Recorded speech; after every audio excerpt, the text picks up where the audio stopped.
Shalom, selamat pagi, jemaat dikasih Tuhan. Kembali kita berjumpa dalam renungan pagi. Mari kembali pagi ini saya mengajak kita semua untuk merenungkan firman Tuhan, supaya melalui firman Tuhan ini hidup kita terus dibangun, diteguhkan dan dikuatkan dalam iman dan pengharapan. Karena kita percaya firman Tuhanlah yang menjadi sumber kekuatan bagi hidup kita.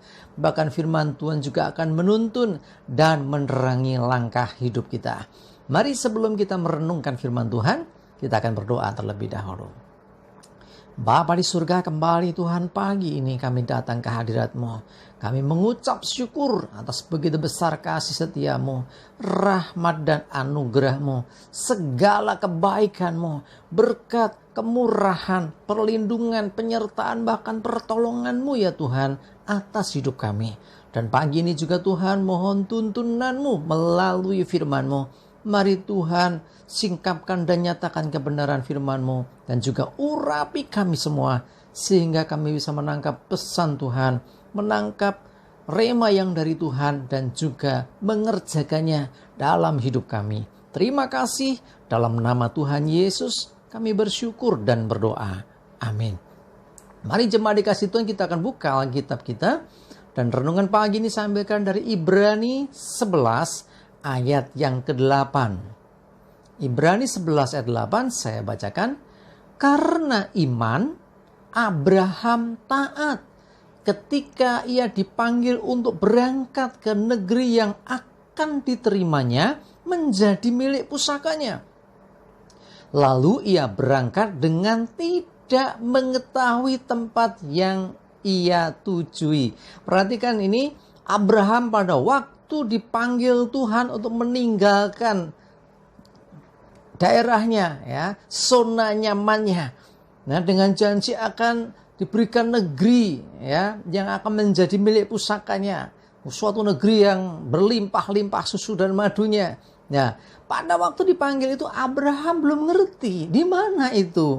Ya, dikatakan ia berangkat dengan tidak mengetahui tempat yang ia tuju, tapi dia berangkat juga. Ini yang luar biasa. Inilah iman.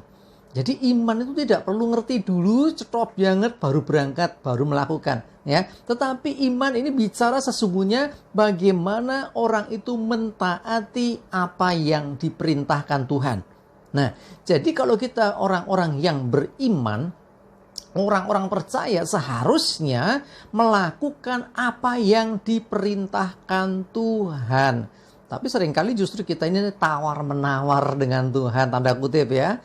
Ya misalnya saja ya, waduh pagi gak sempat ada waktu untuk doa aja gak ada waktu. Misalnya karena buru-buru. Maafkan aku Tuhan, ya, ampuni gitu kan. Terus lagi minggu harusnya ibadah, aduh gak sempet nih, gak bisa nih teman-teman ngajak jalan ini, ya, gak ada waktu, tawar menawar. Padahal perintahnya jelas untuk kita senantiasa beribadah kepada Tuhan, ya. Jadi firman Tuhan katakan karena iman seorang Abraham, ya, maka Abraham taat. Nah ini sebetulnya hakikat dari iman itu adalah mentaati apa yang difirmankan Tuhan. Itu iman, ya. Kalau dari Ibrani 11 ayat 1 kan, iman adalah dasar dari segala sesuatu yang kita harapkan dan bukti dari segala sesuatu yang tidak kita lihat. Nah, itu pengertian iman. Dan Abraham sendiri sebenarnya belum mengerti, tapi dia yakin dan percaya yang berbicara itu Tuhan. Makanya dia mau berangkat, dia mau pergi. Nah, inilah yang namanya iman yang bertindak. Ya, jadi iman yang hidup. Jadi bukan hanya percaya tapi nggak melakukan. Orang-orang ya aku percaya Tuhan tapi nggak pernah melakukan perintah Tuhan, sama juga bohong. Ya, kita tahu Abraham orang yang luar biasa dalam hal iman. Nanti kalau kita lihat kelanjutannya, dia sampai usia tuanya baru punya anak, dan lebih lagi ketika anaknya waktu itu ada dua ya, Ismail dan Ishak. Ishak itu anak perjanjian, sementara Ismail ini kan anak dari Hagar. Ceritanya Hagar dan juga Ismail sudah pergi, tinggal Ishak. Lalu Tuhan berkata apa? Korbankan anakmu itu ke salah satu gunung yang akan kutunjukkan kepadamu. Abraham taat. Ini loh iman yang luar biasa. Oh, dia nggak bantah dengan Tuhan. Ya, dia kerjakan. Ya sekalipun secara logika loh, Wong anaknya tinggal satu, malah ini diminta untuk dikorbankan. Dikorbankan itu jadikan korban. Zaman dulu korban itu di atas mesbah batu, lalu nanti ada kayu api dan korbannya disembelih di situ. Dan Ishak pun mau dikorbankan. Karena apa? Karena perintah Tuhan. Walaupun akhirnya Tuhan mengutus malaikatnya untuk stop, jangan lanjutkan. Tapi intinya di sini hati Abraham taat betul kepada Tuhan. Tanpa kompromi. Nah, itulah iman yang sebenarnya dan seharusnya. Kita percaya kalau kita mentaati Tuhan, maka kita akan terus mengalami terobosan dalam hidup kita. Kita akan terus mengalami kemenangan. Sekalipun di depan mata itu adalah gunung batu, kita akan diberi kekuatan untuk bisa mendakinya. Sekalipun di depan itu adalah lautan, kita akan diberi kekuatan untuk bisa menyeberanginya. Sekalipun di depan kita ini penghalang-penghalang banyak, seakan-akan hidup kita penuh dengan masalah dan gak ada solusi. Ingatlah, selama engkau mentaati Tuhan, maka Tuhan pasti menolong. Karena itu dalam waktu atau saat teduhmu, dengarkan Tuhan. Apa yang Tuhan mau nyatakan. Dan belajar untuk mentaati.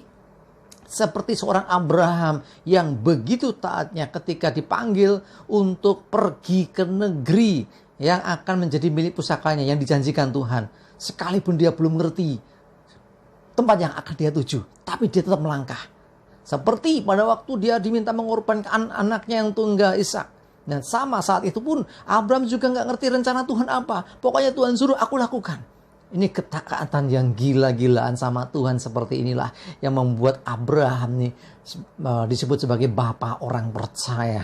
Imannya luar biasa. Mari belajar dari Abraham. Miliki iman yang teguh kepada Tuhan. Apapun yang terjadi, apa kata firman Tuhan, aku percaya. Kalau Tuhan menjanjikan kepada kita penyertaannya, percaya kalau disertai Tuhan pasti ditolong juga. Ya, kita percaya ketika kita menghadapi masalah, oh Tuhan itu penerobos bagiku, pasti ada solusi. Kita percaya apa yang dikatakan firman Tuhan, maka kita akan mengalami berbagai macam terobosan dan kemenangan dalam hidup kita. Mari jemaat dikasih Tuhan, belajar dari seorang Abraham yang taat mengikuti akan tuntunan Tuhan, dan Abraham menjadi bapa orang yang percaya, orang yang luar biasa imannya. Mari belajar beriman seperti ini, dan biarlah hidup kita pun mengalami akan penyertaan dan pertolongan Tuhan. Amin. Kita berdoa. Bapa di surga, terima kasih untuk firman-Mu hari ini. Biarlah Tuhan menolong kami supaya kami bisa seperti seorang Abraham yang punya iman yang luar biasa. Ajari kami Roh Kudus untuk kami taat melakukan apa yang Tuhan perintahkan. Sekalipun terkadang pikiran kami belum mengerti, tetapi kami percaya dalam ketaatan. Maka ada kuasa Tuhan, ada pertolongan Tuhan, ada penyertaan Tuhan, sehingga kami pun pasti berkemenangan. Terima kasih Tuhan, kami bersyukur. Kami serahkan hidup kami dalam pimpinan-Mu ya Tuhan. Jauhkan celaka dan mara bahaya. Biarlah damai sejahtera dan berkat Tuhan menyertai kami semua. Dalam nama Tuhan Yesus kami bersyukur dan berdoa. Amin.